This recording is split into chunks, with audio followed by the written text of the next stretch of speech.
मुख्तार अंसारी के बेटे अब्बास अंसारी की विधायकी चली गई, जिसके बाद से विपक्ष बीजेपी सरकार पर हमलावर है और अब अखिलेश यादव ने तो बीजेपी पर सवाल उठाते हुए इसे पक्षपात की राजनीति बता दिया है।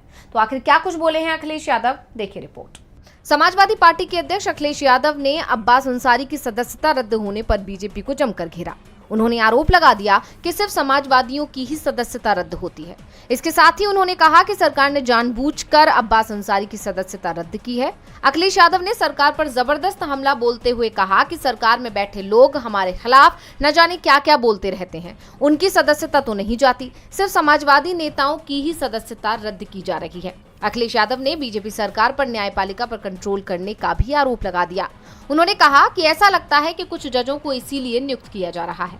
अखिलेश ने कहा, भाजपा के नेता न जाने क्या क्या भड़काऊ बातें बोलते हैं, इनके लोग क्या स्टेटमेंट दे रहे हैं, इनके लोग डीएनए पूछ रहे हैं, उनकी सदस्यता क्यों नहीं ली जा रही है, केवल समाजवादी नेताओं के खिलाफ ही कार्रवाई की जाती है।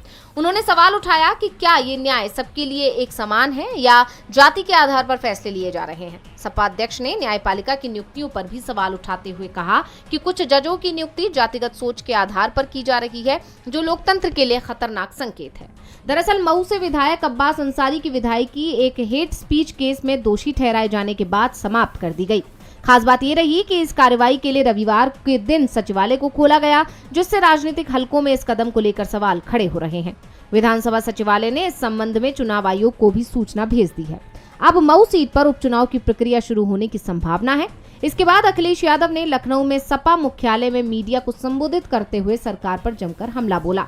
अब देखना होगा कि अखिलेश के इन सवालों पर बीजेपी की तरफ से कोई जवाब आता है या नहीं।